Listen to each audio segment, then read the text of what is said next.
apa batuk bedah kah atau ada sesak napas atau gimana. Baru kita masuk, ketok pintu, terus memberi salam, perkenalan diri, terus kita tanya nih keluhannya apa Pak. Terus misalkan keluhannya kita sebutin aja, keluhannya batuk berdahak. Terus baik Pak, selanjutnya akan melakukan pemeriksaan fisik agak sedikit kurang nyaman karena akan membuka baju dan lakukan perabaan dan juga pemeriksaan dengan stetoskop. Apakah bersedia? Bersedia. Terus pasien jangan langsung disuruh tiduran, tapi suruh duduk aja untuk pemeriksaan secara duduk gitu kan. Terus habis itu kita pertama penilaian umum. Dari keadaan umumnya kita bilang aja pasien itu tampak sakit ringan, terus kesadarannya kompos mentis. Terus kita lihat pada wajah pasien apakah cupingnya itu cuping hidungnya mengembang atau tidak. Kalau misalkan mengembang, dia ada tanda-tanda kelainan pernapasan yang harus lebih meningkat lagi gitu kan. Terus apakah ada cyanosis untuk sebagai tanda-tanda hemodinamisnya gitu kan. Terus pada lehernya apakah dia napasnya itu perlu bantuan dari otot-otot ekstra pernapasan atau enggak. Habis itu kita nilai tanda-tanda vital, kita bilang aja kita lakukan pengukuran tekanan darah. Misalkan tekanan darahnya 130/90, terus nadinya meningkat 110 kali per menit, terus untuk pernapasannya ada peningkatan sampai 24 kali per menit, terus suhunya itu meningkat misalkan sampai 38 derajat Celcius. Nah, ini juga bisa di nice to know juga untuk yang anak-anak untuk range normal dari respiratory rate-nya.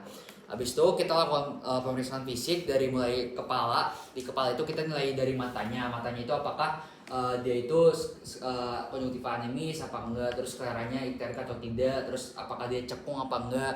Terus untuk THT-nya kita nilai dari hidung nih, hidungnya apakah ada sekresi mukus, hiperemis kongkanya atau enggak, terus faringnya hiperemis apa enggak. Habis itu kita lihat layarnya itu apakah ada pembesaran atau ada massa, ataukah ada deviasi trakea secara sekilas apa enggak. Nah, baru kita lakukan palpasi dari pemeriksaan KGB di leher. Nah, untuk pemeriksaannya kita dari belakang, kita nilai dari submental, terus submandibular, tonsilar, preaurikular, posaurikular, terus ada posterior cervical, ada occipital, terus ke superficial cervical, deep cervical, sampai ke supraclavikular. Terus kita laporkan aja pada KGB, misalkan ditemukan teraba adanya pembesaran KGB misalkan di bagian occipital misalkan. Terus lakukan pemeriksaan trakea. Kita di caranya itu kita pencet, kita bukan dipencet, agak ditekan terus ditarik ke bawah di bagian cekungan pada antara di bagian atas dari clavikula ini. Kita lihat apakah dibandingkan dari otot sternocleidomastoideus di antara kanan sama kirinya itu dia jaraknya itu simetris apa enggak. Tuh, kalau misalkan ada deviasi nanti dilaporin aja, tampak deviasi trakea ke arah kanan atau kiri.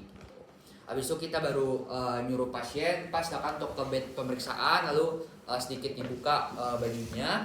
Lalu pertama kita inspeksi pada dada pasien itu apakah tampak adanya deformitas pada dada pasien, kayak misalkan ada pectus excavatus, pectus carinatus, terus apakah ada barrel chest. Terus juga kita nilai pada pasien apakah ada retraksi abnormal pada sela iga, terus gerakan pernapasannya, gerakan respirasi kayak gimana, apakah ada yang tertinggal atau enggak, simetris atau enggak. Terus juga iramanya itu dia berirama dengan baik atau mungkin enggak konstan gitu ya iramanya.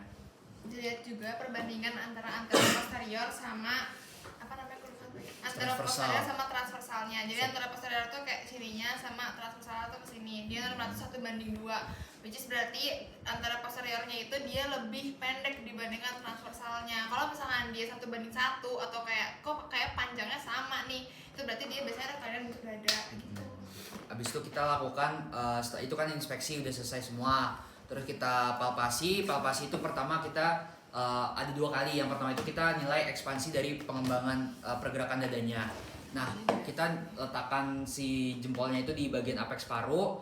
Terus kita minta pasien untuk Pak boleh napas yang dalam ya Pak. Terus habis itu kita nilai apakah pengembangannya itu simetris atau tidak gitu. Apakah ada yang tertinggal atau tidak, karena bisa jadi ada disfungsi di salah satu lapang paru. Habis itu kita lakukan penilaian pada vocal fremitusnya. Dari mulai atas kita minta pasien untuk bilang 77, terus habis itu menyilang, terus 77 sampai ke bawah. Nah, kenapa dia menyilang dan 2 kali kayak gitu supaya kita bisa lebih akurat lagi dan takutnya di tangan kita tuh sensitivitas itu beda gitu kan. Sensitivitasnya. Terus kita lakukan perkusi. Perkusi itu kita ketuk dari atas di sela iga ICS 2 di linea mid clavicula. Kita ketuk dari kanan ke kiri secara zigzag supaya bisa kita bandingkan kedua lapang parunya. Terus kita sebutin aja untuk perkusinya itu ditemukan adanya suara sonor pada paru pasien itu kalau normal itu kan sonor. Terus kalau misalkan terdapat adanya infiltrat atau ada infiltrat itu berarti ada redup. Terus kalau misalkan ada massa berarti suaranya itu pekak. Kalau misalkan dia itu hiperinflasi atau kayak pada kasus pneumotoraks atau PPOK itu bisa emfisema itu ada apa namanya? Hipersonor gitu kan. Terus kita sebutin juga pada pasien ditemukan batas paru hepar itu dari suara sonor ke pekak cepat aja. Terus pada jantung paru dari paru jantung dari sonor ke redup. Terus suara dari batas paru lambung itu dari sonor ke timpani. Jadi sebutin aja. Terus kita auskultasi. Auskultasinya dari linea mid clavicula juga di antara intercosta space-nya kita lakukan dari satu sisi ke sisi yang lain. Kita nilai dari kedua lapang parunya suaranya seperti apa gitu. Kalau misalkan intensitasnya itu juga dinilai gitu ya, durasinya juga kayak gimana. Terus apakah dia vesikuler, terus bronkofesikuler, bronkial atau trakeal, terus juga kira-kira apakah ada suara napas tambahan seperti ronki, wheezing atau crackles atau rales gitu ya. Kita lihat juga lokasinya itu ada di sebelah mana di bunyinya itu. Nah udah auskultasi selesai, kita minta pasien untuk tutup dulu bajunya, terus kita dudukin lagi karena kita akan melakukan pemeriksaan mana nih pemeriksaan dada yang posterior. Nah yang di posterior pertama kita buka lagi bajunya, terus kita inspeksi bagian dada belakangnya itu dari deformitas pada tulang belakang itu ada atau tidak gitu. Kayak misalkan kifosis, lordosis, skoliosis atau kayak gibus pada kasus TB tulang. Terus retraksinya ada atau tidak, terus juga pergerakan dadanya simetris atau tidak. Habis itu kita nilai palpasinya kita langsung nilai vokal fremitusnya, dia apakah terdapat penurunan atau peningkatan gitu. Terus kita minta pasien untuk 77. Nah palpasi selesai, kita cek lagi perkusinya itu di mid scapula gitu, jadi di antara scapula dengan vertebranya gitu, di intercostal space-nya. Kalau di sini jangan skapulanya, jadi kayak dia cari rongganya, jadi dia agak ke arah medial gitu. Karena kan kalau misalnya di mid scapula di sini kan ada skapulanya banget nih kalau di atas nih. Nah itu kita bukan dengerin parunya, tapi dengerin suara tulangnya. Jadi kita agak ke medial. Nah terus nanti kalau misalkan udah di perkusi kita laporan aja suaranya itu apa gitu. Kalau misalkan normal kan sonor, redup atau pekak. Kalau misalkan ada efusi atau massa, terus hipersonor. Kalau misalkan udah di agak ke bawah gigit nyentuh lambung itu udah timpani gitu. Auskultasi udah selesai, kita minta tutup lagi. Perkusi udah kan? Auskultasi ya.